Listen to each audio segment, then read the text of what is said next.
Today's stuff we're going to be learning is Nedarim Daf Lamed Aleph. This month's learning is sponsored by Ron and Shiur Krebs in loving memory of Shiur's grandfather, Yitzchak Lev ben David Be'er HaKohen V'Malka, on his 73rd yahrzeit. Also for Shiur's father, Gershom Pinya ben Yitzchak Lev HaKohen V'Menucha Sarah, on his first yahrzeit, and the bar mitzvah of their son Eitan, who will be making a siyum on Shas Mishnayot this month and will become a bar mitzvah on his great-grandfather's yahrzeit. Today's daf is also sponsored by Deborah and Michael Dixon on the occasion of the bar mitzvah of their son Dan the Shabbat, and today's daf is sponsored also by Audrey and Jake Levant in that honor. Mazel tov to Michael and Deborah Dixon on the occasion of Dan's bar mitzvah this Shabbat in Ranana. Mazel tov and chodesh tov to everybody.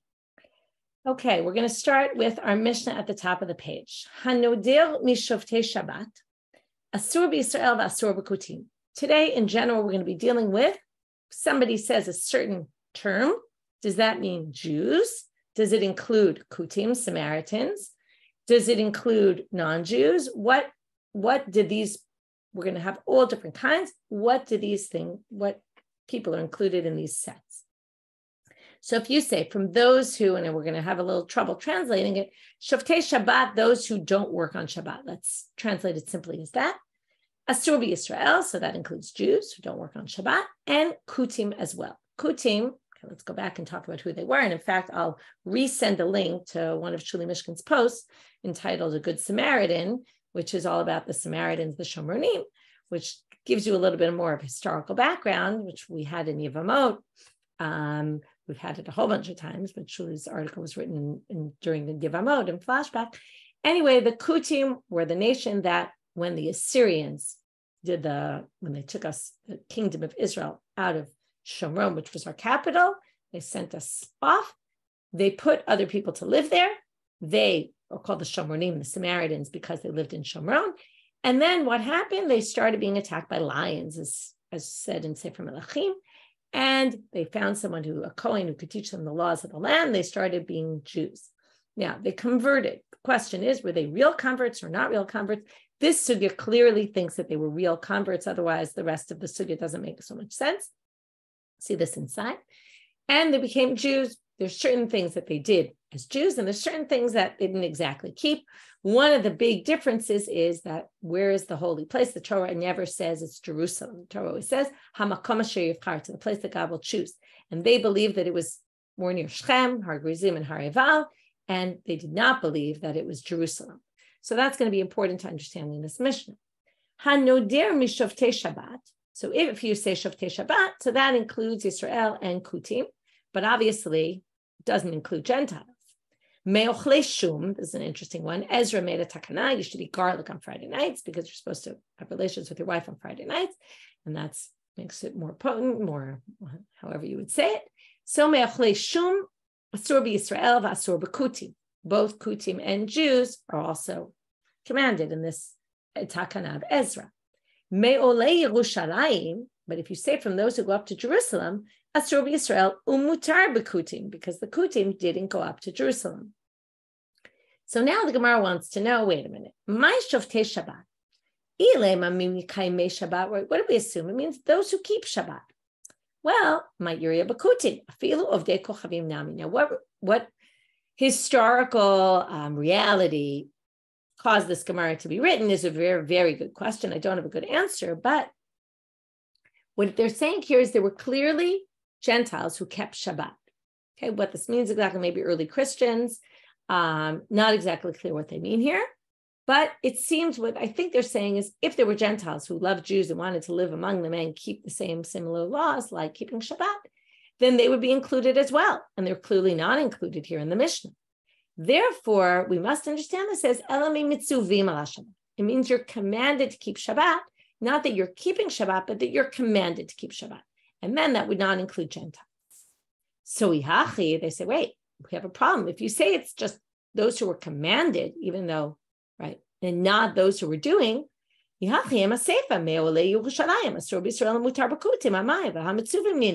it's all who's commanded, also the Cutim are commanded to go up to Jerusalem. They just choose not to. They don't believe in that. But they are commanded if they're again, the sugya assumes they're clearly converts. If they're legitimate converts, right? Some people say, just so in case I wasn't clear, Some people say they were what's called gerei arayot. They were scared into converting, and that's not a real legitimate conversion, right? They were doing it just to save their lives, but they weren't really converts. They didn't really come and say, oh, we really want to be Jews. They just didn't want to die by the animal, by the lions. This sugya clearly says they're commanded, so they obviously hold their gerei amet. So then, Amar Abaye, mitzuve ve'oseh katani. Okay, he says, we mean commanded and keep. It has to be both. Now, if you're a Jew and you don't keep Shabbat, you'd still be included because your group, the Jews as a whole keep Shabbat. So that's the way I understand the sugya anyway. It means that the group of people is commanded and keeps it.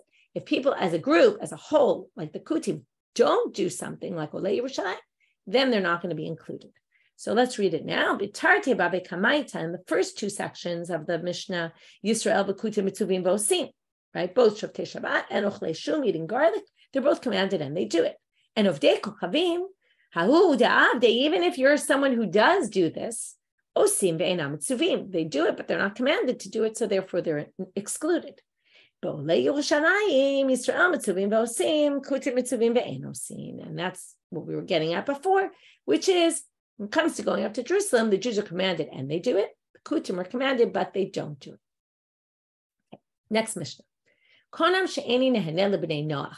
Okay, Noah, those who keep the Noachide laws. So, or the sons of Noach, really. Okay, maybe forget the Noachide laws, but let's just say the sons of Noach. Okay, which we associate in our minds with the 7 Noachide laws. So now, what if you say, I won't benefit from bnei Noach? Mutar b'Yisrael, you're actually permitted to Jews. Jews are not considered the sons of Noach, even though we're going to ask in the Gemara, but what do you mean? They are the sons of Noach. We are all descended from Noach. So mutar b'Yisrael v'asur b'ovdei kochavim. What you're clearly referring to is Gentiles. You're also not referring to necessarily Gentiles who keep the Noachide laws. You're just saying all the sons of Noach, which are all Gentiles. Yisrael, the Gemara asks, Yisrael minafik michlal b'nei Noach. What do you mean? The Jews aren't excluded from b'nei Noach. We obviously descended all from Noach. To which they answer, Kevandi ikadesh Avram itku shmei. Because Abraham was sanctified as our father, we became called the sons of Abraham and not the sons of Noach. So again, this goes back to how we ended yesterday's stuff. It's all about the language people use. People say b'nei Noach, they generally mean not Jews, even though technically speaking, we are the sons of Noach or the daughters of Noach. Next Mishnah. She'eni nehanet lezera Avraham. I won't benefit from the descendants of Abraham. And we all know Abraham had 2 sons, Ishmael and Yitzchak. Asur b'Yisrael mutar b'ovnei kochavim. But yet we still assume you're only referring to Jews, to which the Gemara is going to ask again. Va'ika Ishmael, but there's Ishmael as well. Ki b'Yitzchak yikarei lechazar, because in Yitzchak you will have, right, the pasuk says, again, even though we said yesterday, we don't really prove these from psukim, but the psukim are going to prove the perception. When people say the children of Abraham, we mean the children that were chosen according to, what we believe. That Yitzchak is going to be called your children. And notice it says zera, right, which is exactly the word used here. V'ha'ika Esav, what about Esav? B'Yitzchak v'lo kol Yitzchak. Notice it says B'Yitzchak yikarei lechazera, which means from Yitzchak, which means, really may Yitzchak would mean from, but they're understanding the B'I in Yitzchak, meaning like from Yitzchak, only part of Yitzchak. Only Yitzchak and only Yaakov and not Esav. Again, you didn't really need the Gemara to tell you this, right? This is the Jewish belief, right? Where when we focus on the sons of Abraham, we focus on, through Yitzchak. And when we think of Yitzchak, we think of through Yaakov. Okay, that was the easy part. Now we're getting to the complicated part, and then we'll get back to easy. Shani nehanem Yisrael. Okay, now we're diverging a little bit, and then we'll come back to other statements which include Jews or non-Jews, but we're still a little bit discussing Jews and non-Jews, and that's why this is here.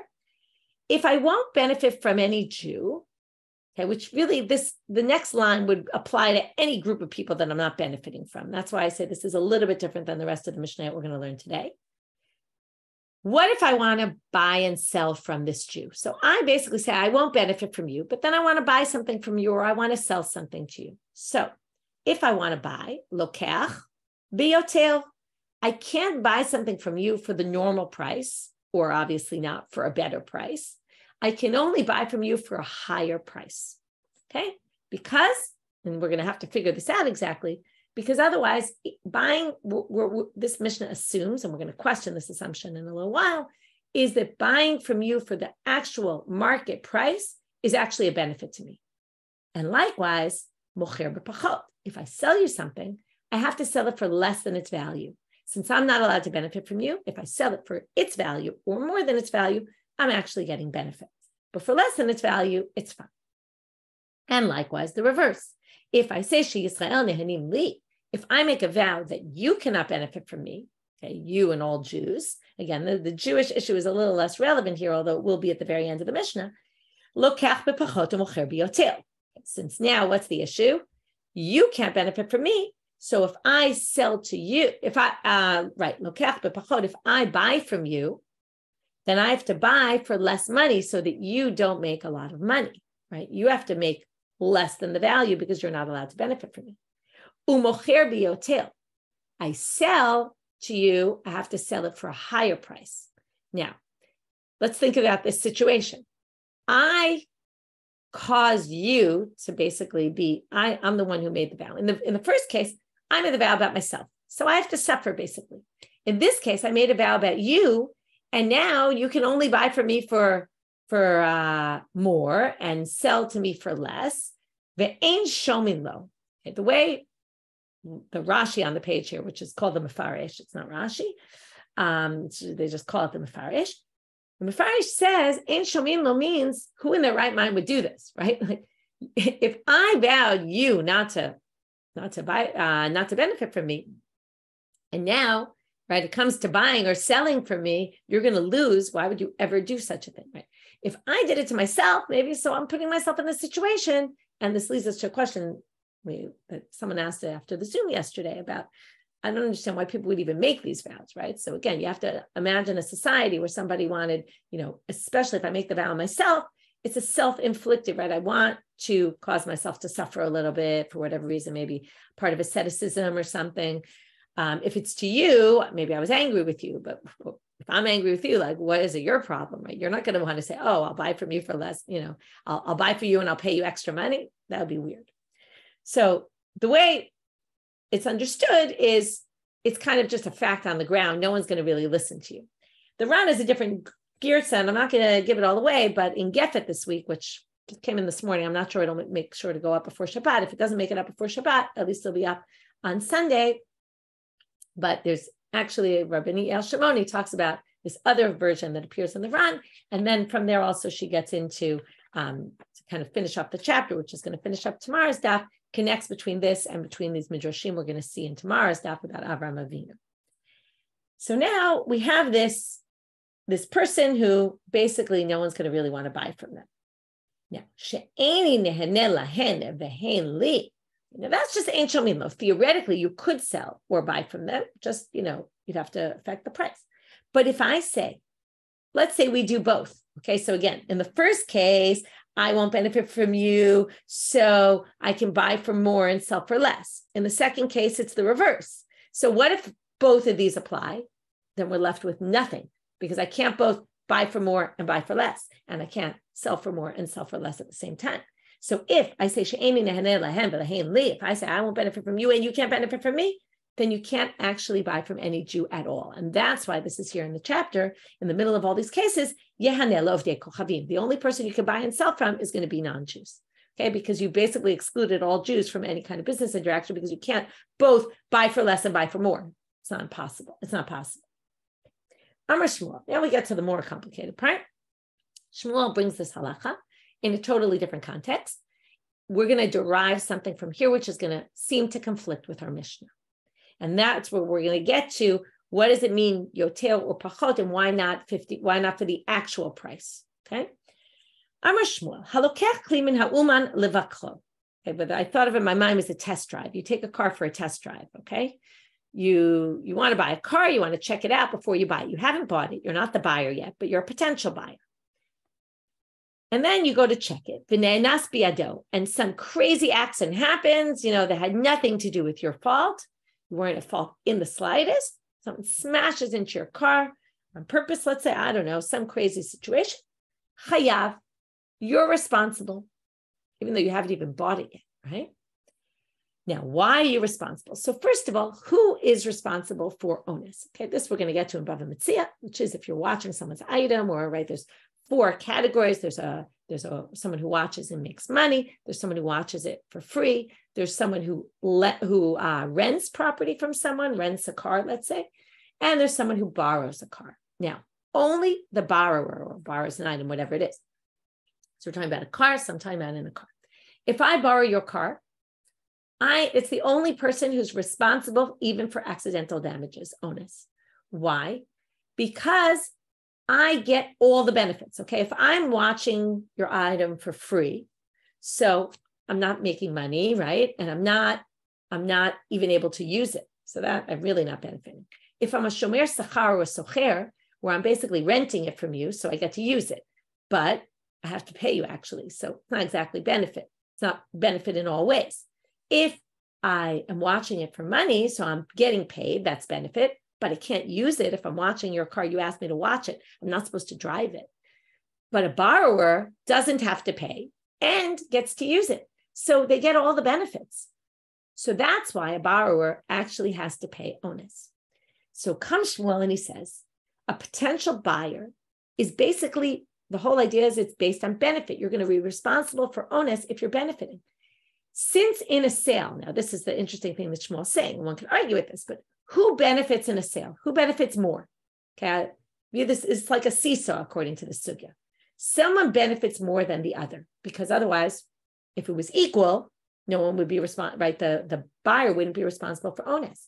The fact that the buyer is responsible for onus shows that the buyer has more benefits. In other words, it's better for me when I buy this car than the guy who sold the car to me. Okay? He benefits less than I do. And that's why the onus is on me. So that's the assumption of Shmuel, which is not going to change. He thinks the buyer benefits more. Or we're going to have to see, is that true in all cases? Okay, we're going to get back to it.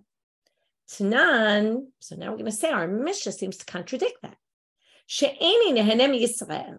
If I say I won't benefit from any of you, mocher bepachot. What does it say?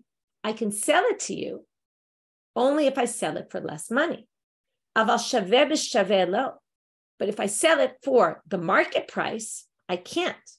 Now, ihana lokeachi afilu shaveh b'shaveh.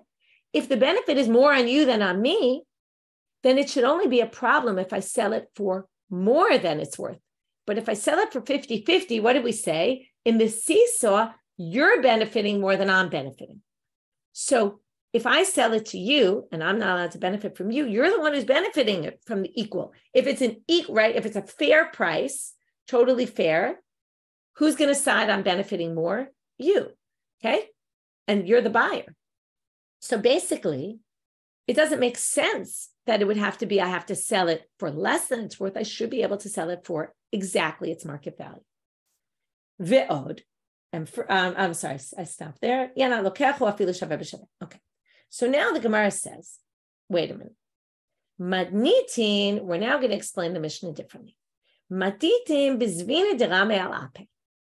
There's different types of sales. Okay, until now we kind of said any sale is a benefit for the lokech. But now we're going to say, wait, maybe the Mishnah is talking about a case that we want to find where the seller is benefiting more than the buyer. When would that happen?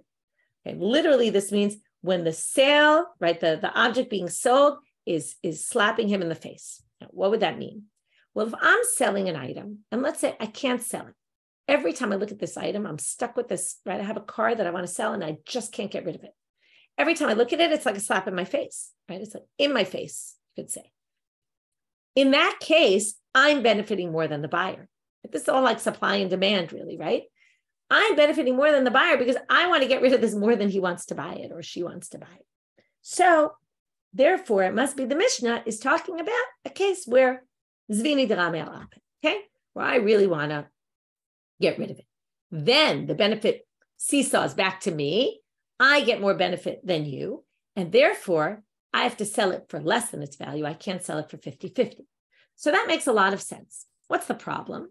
The problem is that in this Mishnah, we're going to see, okay, I'm going to share screen now, show you on the chart, The problem is that this doesn't really work out so well with what it says in the Mishnah. Okay, let's see why. Because the Mishnah gives two cases, right? So let's read it inside and then we'll see it in the chart. We're going to have two questions. In Cain, Ema Reisha, in the first part of the Mishnah, Lokech biyotel. It says, I have to buy it if I buy something from you for more money. Now, remember, in this case, it's a little confusing. So I wrote it even here. The Lokech is the one, the buyer. I'm forbidden, right? I said, Eini nehenemi Yisrael, and now I'm buying something from you. I said, I won't benefit from you, and now I'm buying something from you. So the buyer is the one who can't benefit, and I can only buy for more than its price. Now, if it's something that you're benefiting from more than me, because it's vini derame alape, it's something you're dying to get rid of, and you can't find anyone to buy it, then as the buyer, since I'm the one who's forbidden to benefit from you, right, if it's exactly at market price, it's still more benefit for you because you're trying to get rid of this. So I should be allowed even at market price. And what does the Mishnah say? Lokech biyotel. And likewise, now we're going to flip to the opposite case in the Seifa because every case is flipped. So now we're going to say ve'od ema Seifa shisrael nehenim li lokech b'pachod mocher biyotel. Now, what's the Seifa again? I say, you can't benefit from me. Now, when it says about mocher biyotel, I can sell it to you only for higher than the value. Now, you are forbidden to benefit, right? You're the buyer. But remember, the seller is the one who's happier about this deal.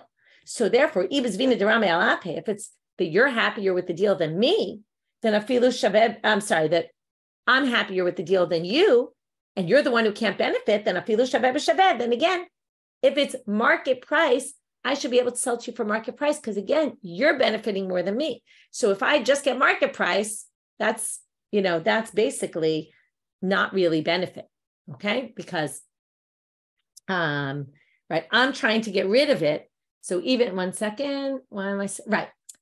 I'm the buyer, I'm the seller, but you're the one who's forbidden. It's the buyer who's not allowed to benefit in this case. And since, again, anytime it's the same as the first case, lokech biyotel.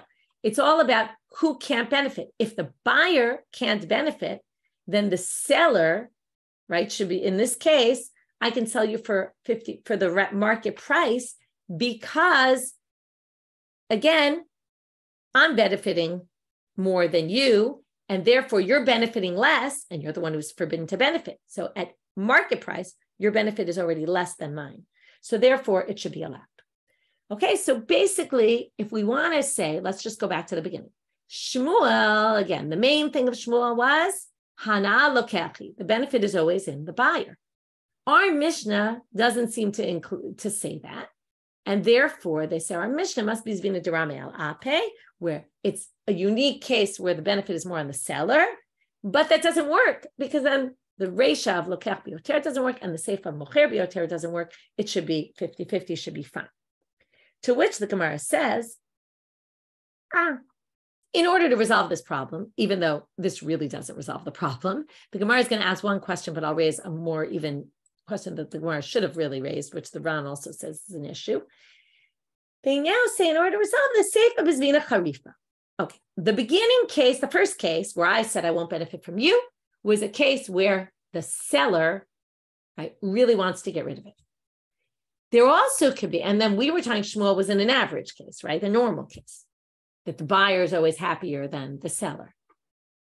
What about Zvina Charifa? Zvina Charifa is a case where there's so many people who want to buy. The demand is so great and the supply is smaller, so that the benefit is on, right? If the supply is low and the demand is high, when you're the buyer, you benefit the most because you're the one who got to buy it. I only have one car to sell and 20 people wanted to buy that car, then the benefit goes to you.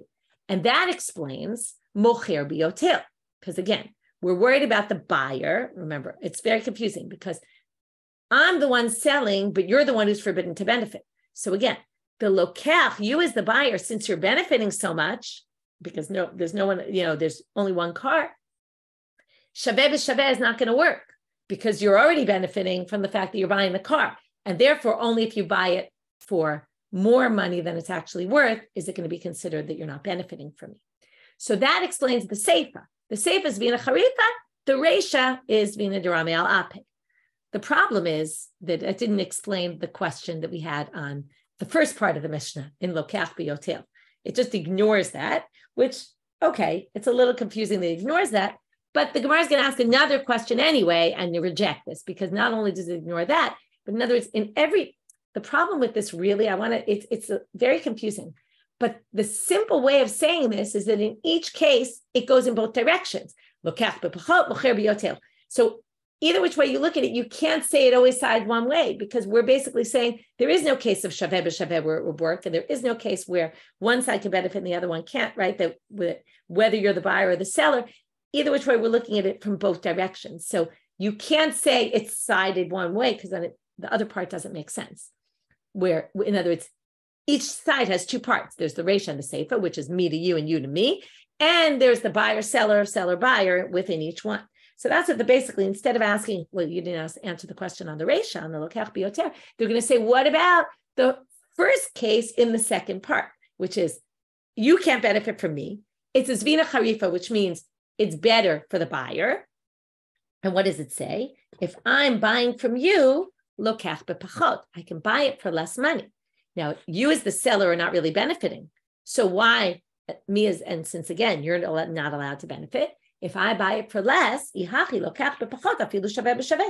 should be able to buy it for market price, because in the end, the real hana is going to me and not to you, and you're the one who can't benefit. So that doesn't work. Therefore, this whole answer is no good, to which they answer in the end, moving out Amabet. We're now going to say, Shmuel is not a question on our Mishnah, because Shmuel and the Mishnah are talking about two totally different cases. Okay, what are the different cases? Matnitin, and this is the only way to explain our Mishnah, it can't be Rame Alape, it can't be Zvina Charifa, because we're always going to have a line that doesn't fit in with that. So they're going to say the Mishnah is Zvina Mitzva.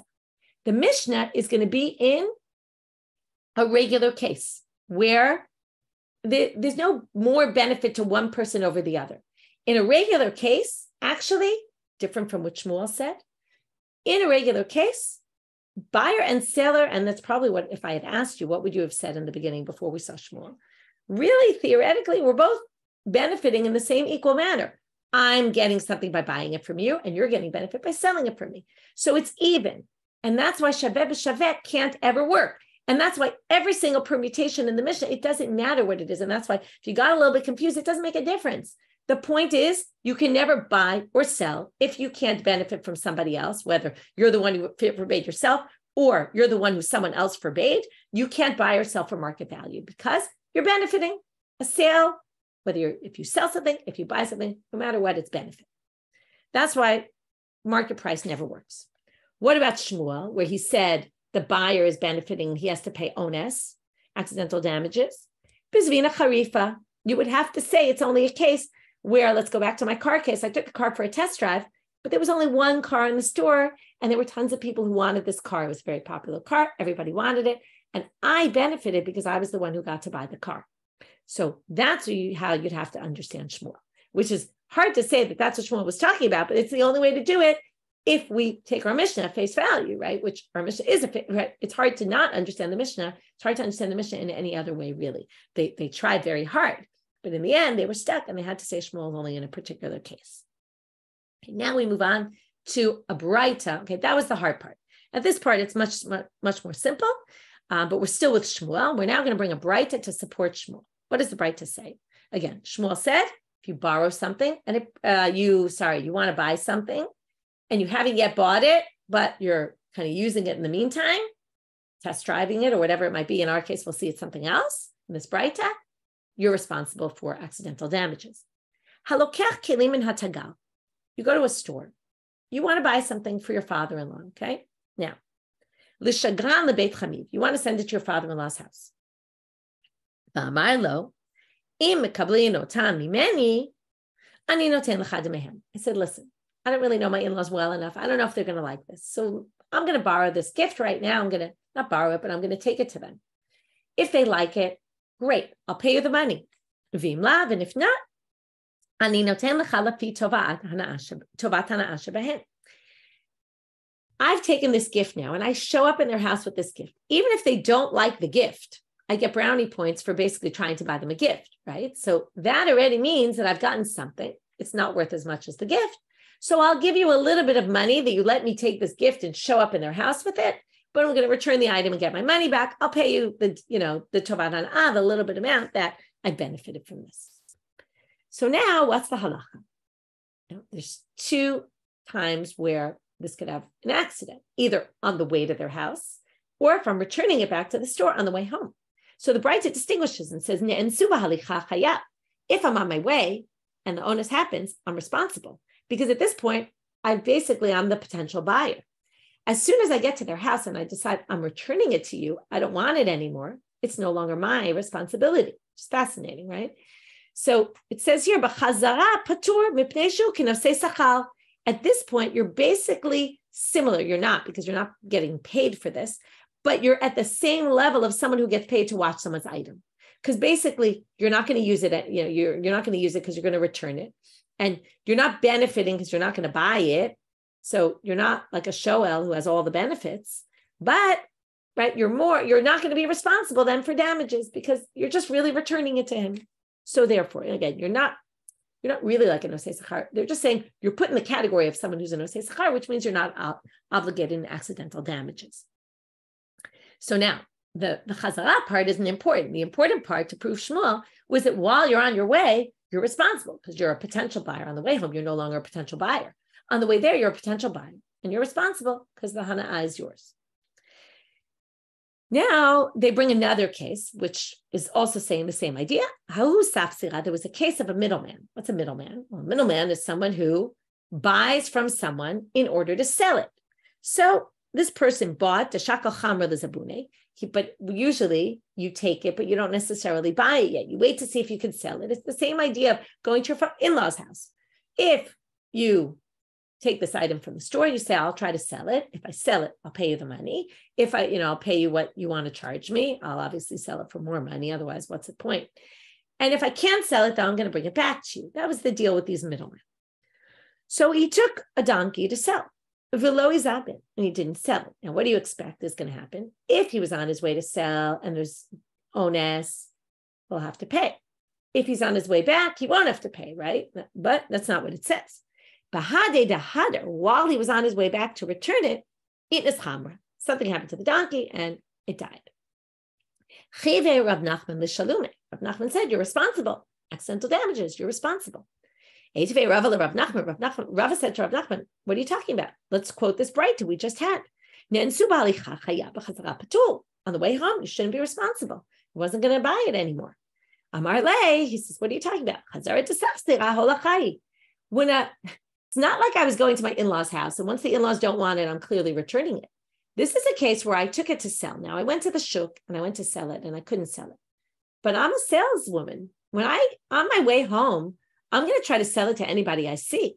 If I'm at the threshold of the door of your house, and I see someone who's willing to buy it, I'm not going to return it to you. I'm going to sell it, because my whole goal is to make money off this. Milah mezabin, like what? I wouldn't sell it to them. Of course I would sell it. Therefore, even on my way home, I'm basically considered someone who theoretically would be selling it, in which case I'm still a potential buyer at that point. It makes a lot of sense. Okay, now getting back to much more simple things. Konam, new Mishnah. Konam she'ani nehene la'arelim. We're back to what terminology includes Jews and excludes Gentiles, or the reverse.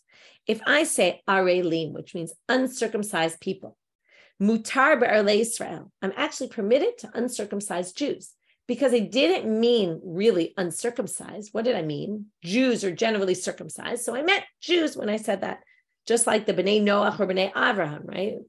It's like a catchphrase.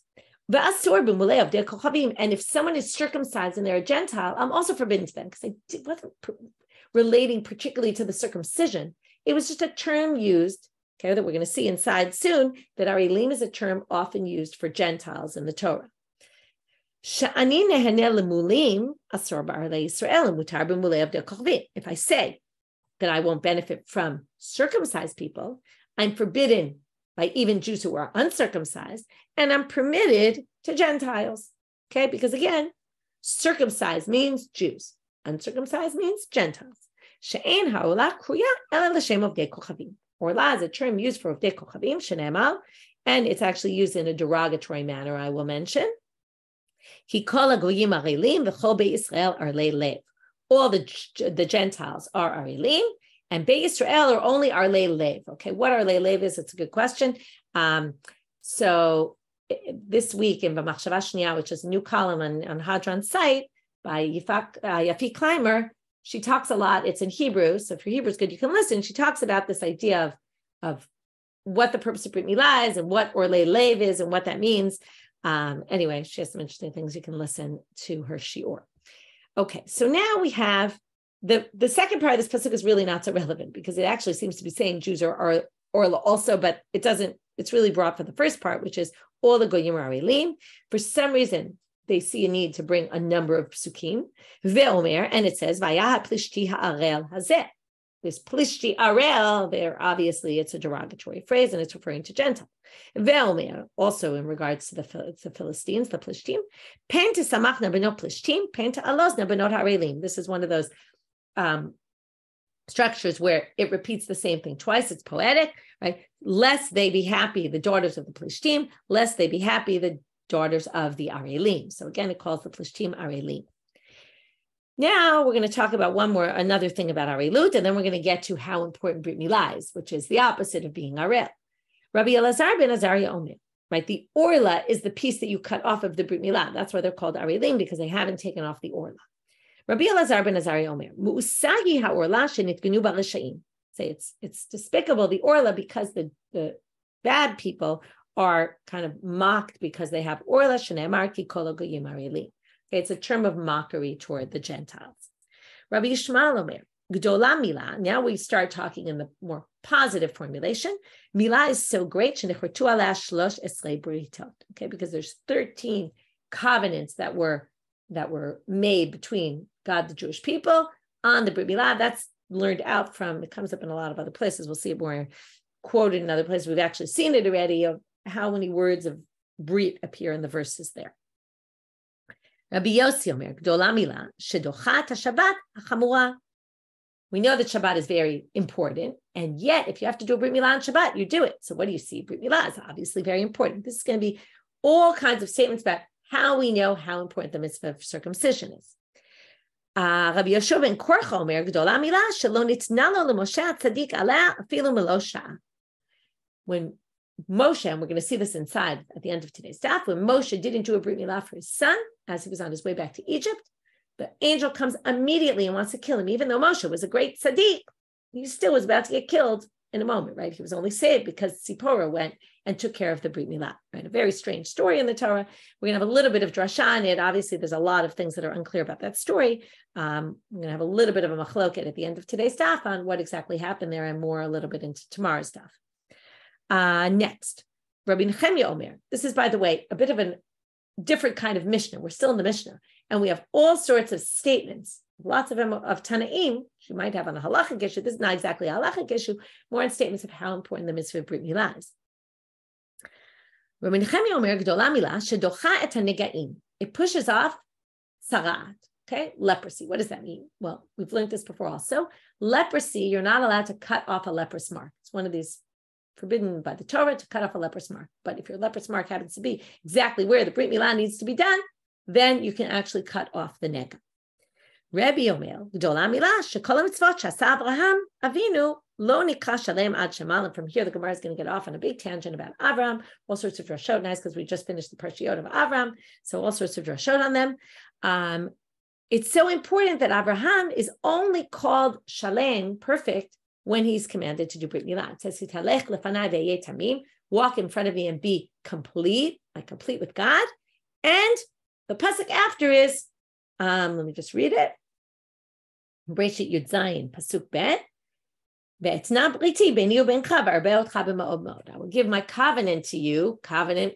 Okay, now all these sources, something Yafik points out in her shiur also, which is they take the word brit, mentioned in all sorts of places, and they assume it means brit milah, even though there are other covenants between us and God, right? The first one being with Noah.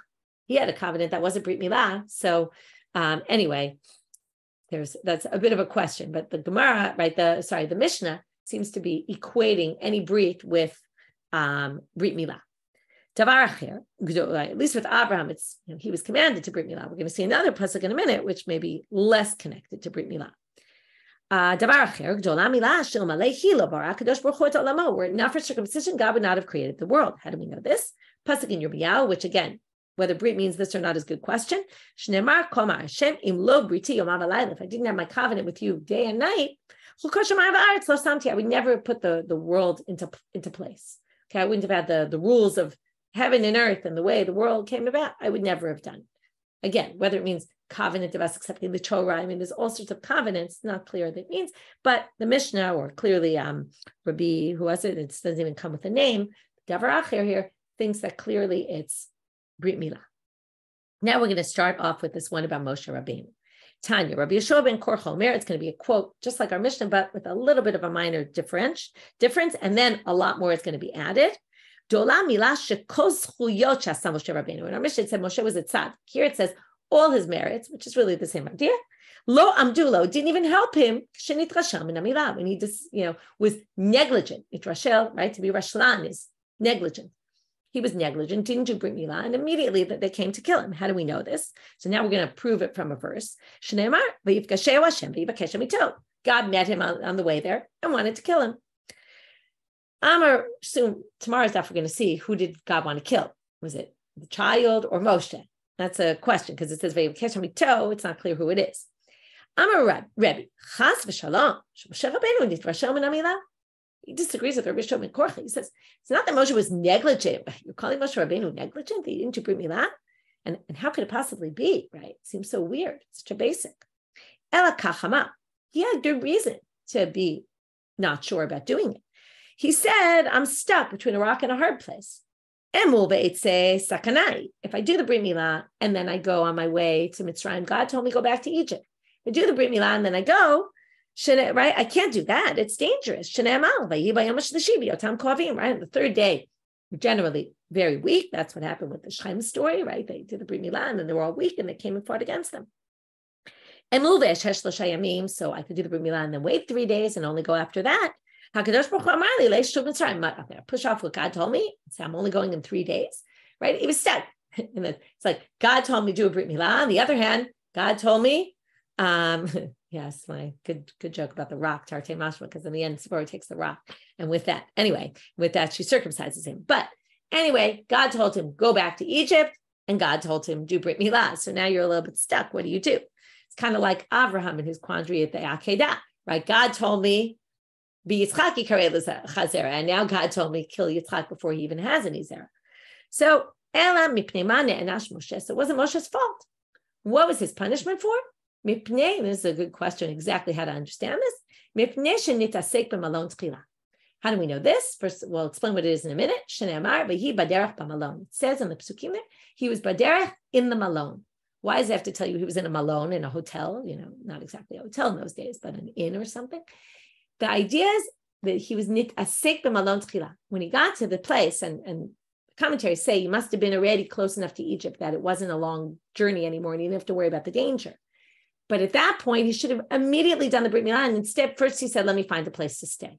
And he shouldn't have done that first. He should have first done the brit milah and not waited at all. So with that, we'll go back to this at the beginning of the next shiur. Start from back at the end and go through, and then we're going to see some other opinions about this story and who exactly was supposed to be killed, and how Tzipporah knew that this was the issue. When they wanted to kill Moshe, it's not like he said, I'm killing him because of circumcision. It wasn't clear what the issue was. And yet she figures out right away, and she goes and she does brit milah. And then what does Moshe do after that? There's a whole series of midrashim about it. And then we'll get back to Avram Avinu and all sorts of things about Avram, not just relating to circumcision. So I'll hold off of Agadah Torah, and with that, we will end the third chapter. Wishing everyone a Shabbat Shalom and a Chodesh Tov.